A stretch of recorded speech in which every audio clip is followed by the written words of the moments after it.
Isang travel agency ang inireklamo dahil sa panggogoyo umano sa kanilang mga customer. Ang alok kasi na package tour ng travel agency na yan, package tour papuntang Hong Kong. Mura nga, sablay naman. Yan ang aming inaksyonan sa Sumbungan ng Bayan.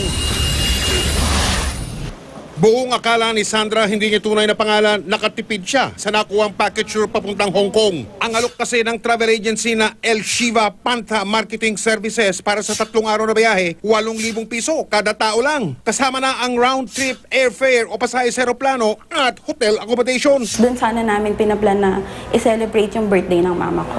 Nagbigay sila ng promo ng 4+1, equivalent siya sa 40,000. So parang 8,000 ang per head niya. So murang-mura na siya. Pero ang pinakabangang biyahe nitong Enero ngayong taon, abay, hindi natuloy. Saka follow up ko ng hotel booking tsaka airfare ticket, hindi pa rin ako nabigyan ng ticket.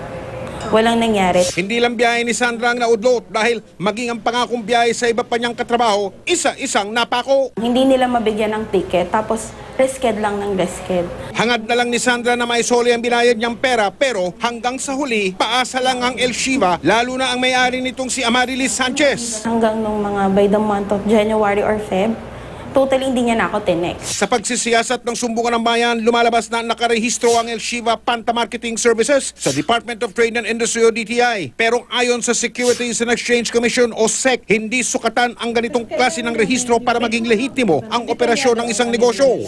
Hindi dahil registered ka na, tama ang ginagawa mo. Kasi yung mga iba, nagpaparegister lang sila as a front to make it appear na legal yung kanilang illegal activities. Dadaan sa investigasyon ang naging paglabag ng El Shiva Pantha Marketing Services. Pwede kasing criminal case on estafa. Pwede silang mag-file sa prosecutor's office, sa police, then pwede na din silang mag-claim ng refund doon. Pinuntahan ng Sumbungan ng Bayan ang tanggapan ng inirereklamong travel agency para makuha ang kanilang panig, pero sarado na ito. Nakipag-ugnayan din kami sa may-ari na si Amarilis Sanchez. Sa natanggap ng email ng Sumbungan ng Bayan, humihingi ng dispensa si Sanchez sa mga nagrereklamo. Aminado siya na may naging pagkukulang ang El Shiva Pantha Marketing Services sa mga kliyente nito. Magsasara na raw ang travel agency. Nangako naman siyang ibabalik ang pera ni Sandra.